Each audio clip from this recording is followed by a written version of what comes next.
From the corridors of power to the chaos of controversy, Maharashtra's political battlefield just got personal. In a fiery clash under the dome of the assembly, Shiv Sena factions go to war, words fly, tampers flare and reputations hangs in the balance. Aaditya Thackeray drops a bombshell with a loaded jibe. Chaddi baniyan gang aimed squarely at the heart of the ruling alliance. Caught on camera, MLA Sanjay Gaikwad in a vest throwing punches over stale dal. Another minister lounging near suspicious bags allegedly full of money. And now MLA Nilesh Rane hits back, daring Thackeray to take the names of those he referred to as Chaddi baniyan gang. Listen it. देखिए, निलेश राणे जी ने जो वक्तव्य किया, मैं बार बार कहता हूँ कि मराठी भाषा को लेकर किया है कि मराठी भाषा सब तरफ सिखानी चाहिए। अब इस वक्तव्य को तोड़ मरोड़ करके लेना कोई अर्थ नहीं है। मराठी भाषा की बात करें तो मराठी भाषा सब तरफ सीखनी चाहिए, तो उन्होंने ये बोला होगा। हमारे साथ शिवसेना उद्धव बाला साहब ठाकरे गट के सचिन अहिर सर, जिस तरीके से देख रहे हैं, लगातार हम भी मांग कर रहे हैं, विपक्ष भी मांग कर रहा है कि संजय गायकवाड़ हो या संजय सिरसाट हो, उनके ऊपर कार्रवाई की जाए। आज महाविकास आघाड़ी ने प्रदर्शन किया चड्डी और बनियान के रूप में। तो एनडीटीवी का वीआईपी कल्चर को लेकर जो पूरे देश भर में जो उन्होंने एक मूवमेंट चालू की है, फिर वो पार्टी के बाहर जाकर उन्होंने जो इस मुद्दे को छेड़ा है, मैं उसका स्वागत भी करता हूं। कल हो सकता है कि हमारे में के विधायक, कल हो सकता है कोई अन्य पार्टी के भी हो सकते हैं, तो ऐसे चीज़ को समर्थन करना मुझे लगता है उचित नहीं है। लेकिन क्या होता है, जब कार्यकर्ता करता है एक अलग बात हो जाती है, पर लोगों से चुनकर आए हुए और सत्ते में रहने वाले अगर लोग ही अगर ये करने लगे तो फिर एक प्रश्न चिन्ह लोगों के मन में निर्माण होता है, अरे बाबा ये क्या चल के आ रहा है, और यही राज्य की विधानसभा है क्या, यही लोक प्रतिनिधि है क्या, और उसमें देखने का दृष्टिकोण सबके बारे में ही हो जाता है। मतलब अभी कल तो मैं अगर समझो दिल्ली गया और कोई अगर मुझे किसी ने मिला कि कौन है, तो मुझे ऐसी शर्म नहीं आवे कि ये बोलने के लिए कि मैं महाराष्ट्र का विधायक हूँ। तो ये लोक प्रतिनिधि की कुछ मर्यादा होती है, और दुर्दैव की बात है कि सरकार उसमें उनको बढ़ोतरा दे रही है। शिंदे साहब, संजय गायकवाड़ के ऊपर आज विपक्ष ने बहुत ज्यादा प्रोटेस्ट किया विधान भवन में। सर, एक बनियान लुंगी गैंग करके प्रोटेस्ट किया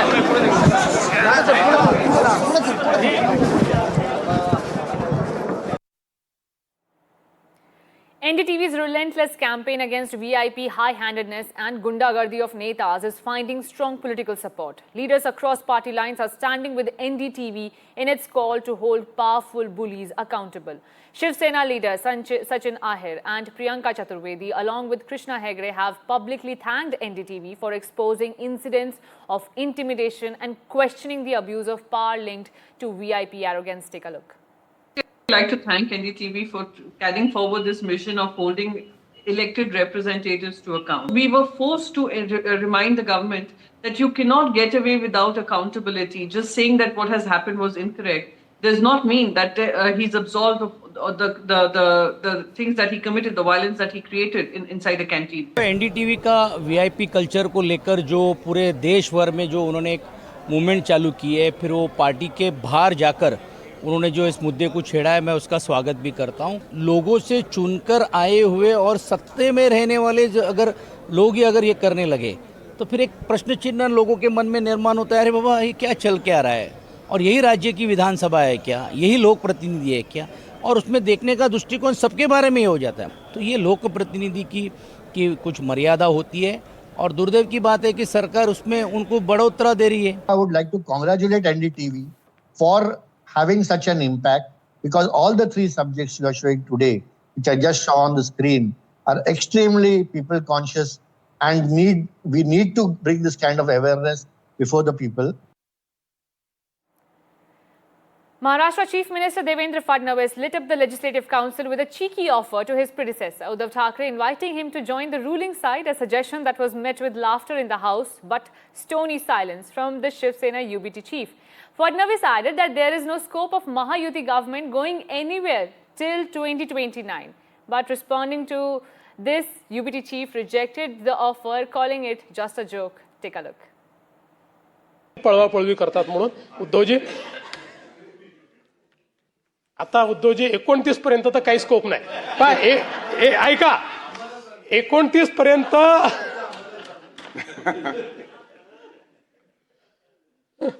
आम्हाला तिकडे याचा स्कोप उरला नाही, 29 तुम्हाला इकडे याचा स्कोप तो विचार करता येईल, म्हणजे त्याचा विचार आपण वेगळ्या पद्धतीने करू, पण आम्हाला तिकडे जायचा स्कोप हा काही या ठिकाणी उरलेला नाही. पण मला असं वाटतं की मी अंबादासजी कुठे असले तरी त्यांचा मूळ आत्मा हिंदुत्ववादी. तर या गोष्टी थोड्या खेळीमेळीने झाल्या, त्यांच्या खेळीमेळीनेच घ्यायला पाहिजे. Shifting our focus to West Bengal, where the Chief Minister Mamata Banerjee has accused the BJP of trying to bringing NRC through the back door as she led a massive rally in Kolkata against ill treatment and detention of Bengali-speaking migrants in other states amid a drive to identify and remove Bangladeshi infiltrators. Take a look at the reactions coming in. NRC নামে একটা notification জারি করেছে, আমি দেখলাম নোটিফিকেশনটা ফেব্রুয়ারি মাসে এই 25 সালে ইলেকশনের এক বছর আগে, যে যাকেই সন্দেহ হবে জেলে গিয়ে 1 মাস রেখে দিতে পারো, বিনা বিচারে 1 মাস রেখে দেবেন? তার মানে হোয়াট ইজ দিস? এটা মোর দ্যান এমার্জেন্সি। ইন্দিরা গান্ধীকে গালাগালি দিয়ে সুপার এমার্জেন্সি ডে পালন করলেন, তাহলে আপনারা কি করছেন? It is more than emergency and illegal detention. হাঁটছে রোহিঙ্গা মুসলমানদের সাপোর্ট করে, আর আমরা এসেছি, আমরা মিছিল করে এসেছি রোহিঙ্গা মুসলমানদের না ভোটার লিস্টে বাদ দিতে। সব ফর্কি এপিকার আধার কার্ড বানিয়ে দিয়েছে মমতা। বিহারে যদি 30 লাখ বাদ চলে যায়, এখানে 90 লক্ষ আছে। রোহিঙ্গা মুসলমানদের হাতে বাংলা যেতে দেওয়া হবে না, 7 শেখের হাতে বাংলা যেতে দেওয়া হবে না।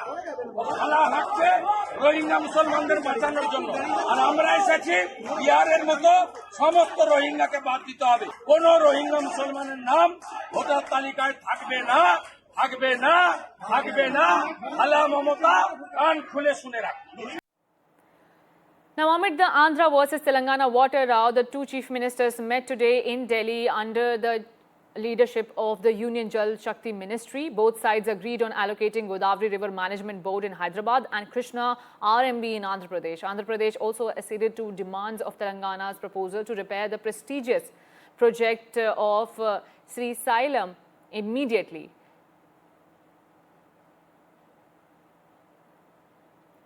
However, the politics over the meet also began sharply after the meeting ended between Revant Reddy and Chandrababu Naidu, with BRS questioning the statement put out by Chief Minister of Telangana, Revant Reddy, questioning that why is this version different from what Andhra Pradesh Minister is saying. Sample the reactions coming in. నుంచి Polavaram వనకచెర్ల project అంశం మీద ఏదైతే ఆంధ్రప్రదేశ్ ఇచ్చినటువంటి అంశం మీద, అదేవిధంగా తెలంగాణ రాష్ట్రం కృష్ణా గోదావరికి సంబంధించినటువంటి ఏవైతే రేజ్ చేసిన ఇష్యూస్ ఏవైతే ఉన్నాయో, ఇవి రెండు కూడా టెక్నికల్ ఇష్యూస్ అన్నీ కూడా ఇన్వాల్వ్ అయి ఉన్నాయి. కాబట్టి ఈ టెక్నికల్ ఇష్యూస్ని ముందుగా ఒక పరిష్కారం చూపేటటువంటి విధంగా ఒక కమిటీని నిర్ణయం తీసుకోవాలని, ఏదైతే ఈ యొక్క కృష్ణా గోదావరి ఇష్యూస్, అదేవిధంగా పోలవరం బనకచెర్లకు సంబంధించినటువంటి ఈ యొక్క రెండు సబ్జెక్టుల మీద కూడా మరి ఇటు టెక్నికల్ అదేవిధంగా అడ్మినిస్ట్రేటివ్ ఆఫీసర్స్తో కలిపి, ఎందుకంటే ఈ కమిటీ ద్వారా ఒక బేసిక్ మెకానిజం ఏదైతే మరి బిల్డప్ చేసుకుని ఒక రోడ్ మ్యాప్ని ముందుకు తీసుకెళ్లేటువంటి విధంగా ఈ యొక్క టెక్నికల్ అదేవిధంగా అడ్మినిస్ట్రేటివ్ ఆఫీసర్స్తో కలిపేసేటువంటి కమిటీ కూడా పెద్ద కాలయాపన లేకుండా రేపు మండే లోపుగానే ఈ కమిటీని కూడా ఏర్పాటు చేసుకుని ముందుకెళ్లాలని చెప్పేసి కూడా రాష్ట్రంలో జరుగుతున్నది. బీజేపీ టీడీపీల రిమోట్ పాలన జరుగుతూ ఉంది. ఇలా ఇదే రేవంత్ రెడ్డి నిన్నగాక మొన్న ఏం మాట్లాడిండు, బనకచెర్లపై మీటింగ్ పెడితే కలిసేదే లేదు, ఢిల్లీ మీటింగ్ను బైకాట్ చేస్తా అని లీకులు ఇచ్చిన రేవంత్ రెడ్డి ఇలా పరుగున ఢిల్లీకి పరిగెత్తిండు. మీటింగ్లో పాల్గొన్నాడు, కమిటీ వేయడానికి ఒప్పుకున్నాడు. ఒప్పుకోవడమే కాదు, ఒక విలేకరి ప్రశ్న అడిగితే కమిటీ నిర్ణయం శిరోధార్యం కదా, కమిటీ చెప్పినప్పుడు ఒప్పుకోవాల్సిందే అంటుండు. రేపు కమిటీ గోదావరి బంకచెర్ల కట్టాలని చెప్తే నువ్వు ఒప్పుకుంటావనా? ఒప్పుకుంటా అని చెప్పిండు ఈరోజు ప్రెస్ మీట్లా. కమిటీ నిర్ణయం ఫైనల్, కమిటీ ఏం చెప్తుందో అని నేను ఒప్పుకుంటా అని చెప్పి ఇవాళ రేవంత్ రెడ్డి గారు ప్రెస్ మీట్లో చెప్తా ఉన్నారు. రేపు కమిటీ చంద్రబాబు నాయుడు చేతిలో ఇవాళ కేంద్ర ప్రభుత్వం ఉన్నది, ఆయన ఒత్తిడి పెట్టి రేపు కమిటీ రిపోర్ట్ తెస్తే నువ్వు ఒప్పుకుంటా అని నువ్వెట్లా చెప్తావు? అది రాష్ట్రానికి నష్టం జరిగితే, రాష్ట్ర ప్రయోజనాలు దెబ్బతింటే అవసరమైతే పోరాడతా, సుప్రీంకోర్టు పోతా అని చెప్పాలి. కానీ ఒప్పుకుంటా, శిరసా వహిస్తా అని ఇవాళ ముఖ్యమంత్రి గారు రేవంత్ రెడ్డి గారు తలూపుతావు ఇవాళ చెప్తా ఉన్నారు. And with that, we are slipping into a very short break. Don't go anywhere. Keep watching NDTV.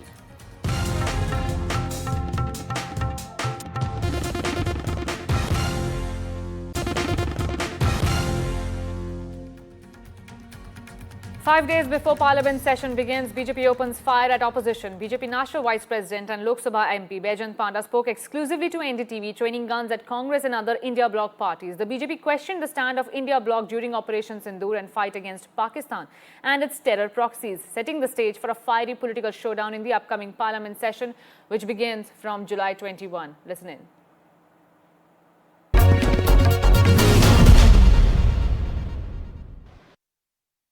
You had the privilege to lead the Indian delegation, a parliamentary delegation, to 4 very important Islamic countries. Of course, these are questions that have been raised by Congress after the Pahalgam attack case also. How do you see these questions, and what was the response of the stakeholders when you had interaction with these countries, the officials, the parliamentarians in these countries? The stand that the Congress has taken, or actually I should say some of the, there are 2 or 3 senior leaders of the Congress that have raised some questions. That itself raises questions because it plays into the narrative which the propaganda of Pakistan and China are trying to establish. You have seen that some of these Congress leaders' statements are repeatedly played on Pakistani media, on Chinese media. They are discussed in the Pakistani National Assembly. That should cause them to introspect and think, why is it that their stand is being cheered by Pakistan? Leading this group of MPs and senior leaders to Saudi Arabia, Kuwait, Bahrain and Algeria, we experienced something very interesting because these nations are something that Pakistan considers its own brethren, and they have some kind of a natural affinity going back decades. But they have completely changed. These are nations that Prime Minister Modi has focused on building relations with. They have given him their highest honors. And all these 4 countries have faced terrorism and reacted similar to us, very hard action against terrorists and against the kind of terrorists that Pakistan has given shelter to, for example, Al-Qaeda. The US President gives many statements, dozens of them on any given day. Does the Congress accept all of those statements? Why do they suddenly pick one out and play to the narrative which is anti-India? Not anti-BJP, it is anti-India. This is something they ought to think about. It's harming their own image. As far as India-Pakistan issue is concerned, we are not going to be, taking the involvement of any other nations. It's between us. See, there's a new normal. In the old days, when the Mumbai attack happened, we didn't do anything. Now, that's not the case. Now, we will respond. But our response is going to be precise. It's going to be against terrorists and terror camps. We are not going to target generally Pakistan civilians. That's not the intention. The intention is to hit at terrorists and their terrorist camps, extract a very heavy cost, teach Pakistan a lesson, and deter it. The military achievement that we could amass, we could have in Operation Sindoor was let down by our diplomatic failure, and that's what the opposition is asking. And when you say you give Pakistan a big upright lesson, that's the lesson because Pakistan has received funding from IMF, ADB and World Bank. Pakistan has been made vice chair of the Taliban committee at UNSC and the anti-terrorism committee at United Nations, which they will use their position to push on anti-India missions. And that's where when Russia is signing a big ticket deal with Pakistan, now you sent diplomatic missions to every country possible, and then nobody, not even a single country came out statement that Pakistan is the epicenter of terrorism and Pakistan is, was responsible. They criticized the terror attack, but nobody named Pakistan. And these diplomatic missions, they never met any head of state and things like that.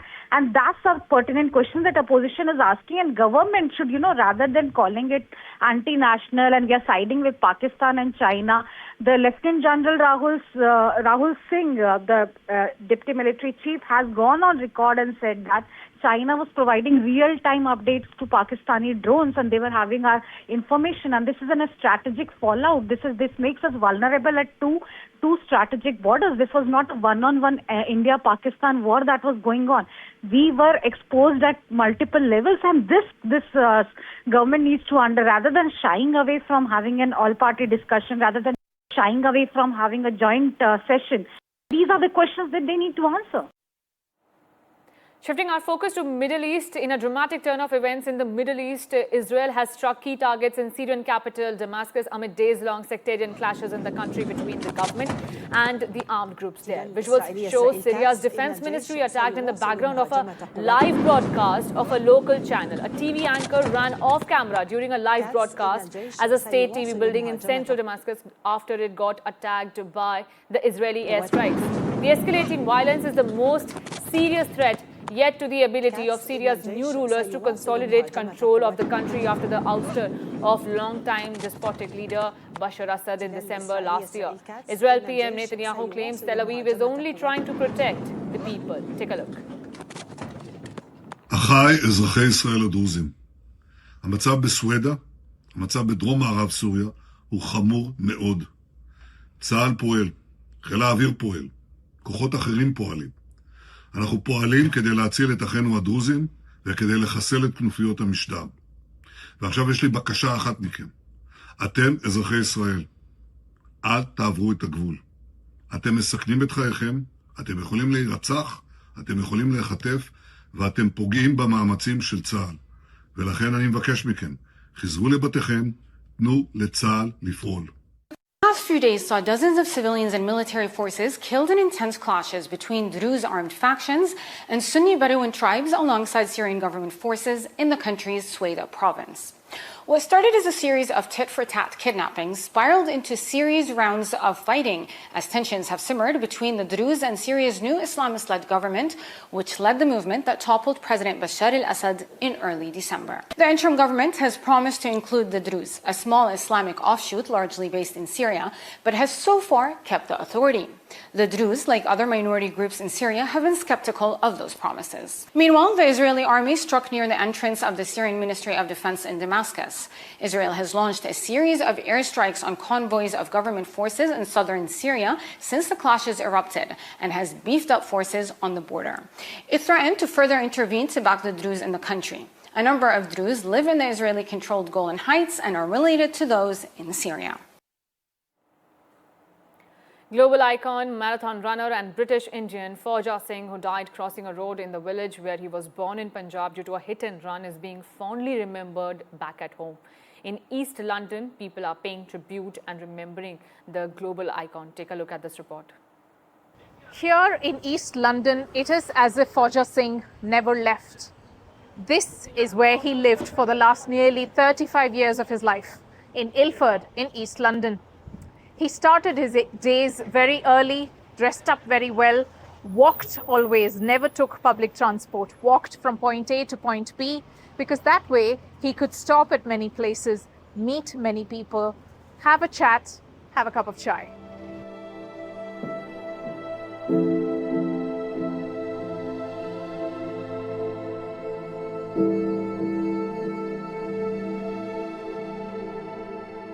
This Saturday, 7 to 10 p.m. On Punjab radio, I play Babaji's favorite song, Gaddiyan Wali Taran. At 114 years of age, Fauja Singh's days began here, at the London East Gurudwara, where he walked to from home. Ajmer Singh's eyes well up at the thought that the everyday visits at his Victoria motor garage by one familiar friendly face will disappear. This means no chai with Fauja Singh each morning, no wise conversations on life anymore. I think wisdom, I think he gave you sort of confidence, That's what we see. Do you miss him? Of course. Gurudwaras in London offered a special prayer for the turbaned tornado, the oldest marathon runner from London, who died in a road accident in India on the 14th of July. Sikhs in the city are creating a running club in his name in Ilford, in East London. He began his day, he will get up in the morning, get ready, and he was not a normal person. He will not leave his house without getting all his clothes, brand new clothes, every morning, matching ties, suit, shirt, turban, and even the shoes. The man was a legend. That's the only word you can. He will always be smiling, very charitable. Money have no value for him. The runner inspired many, like Baljit Singh, to start a running program for young people across the world. And we will now be running as a legacy for Fauja Singh. So what you're looking at there is a certificate which we did many, many years ago, and he signed each one. So Fauja Singh inspired you to start Fauja Singh 5K? Yes. Okay. He and how many definitely people did. run this 5K? And how long do they take to train to run 5K? Right, Children? okay. So when we're in Canada, right, there are children, and the ages range from 7 upwards, up to the age of 21, because it's a camp, it's actually a youth camp. He says Fauja Singh inspired many women too, to walk more, exercise more.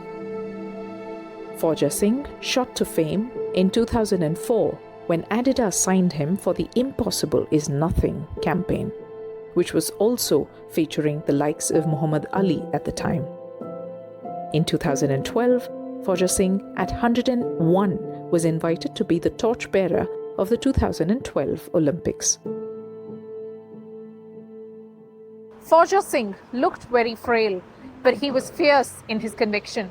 His face full of sincerity, his heart full of positive energy, and his conversations with locals here in East London full of wisdom, full of life.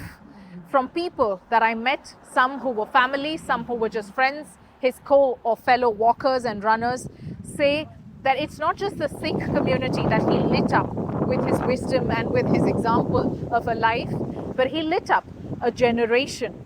And Fauja Singh will live on for many, many years. Radhika Iyer in East London, NDTV.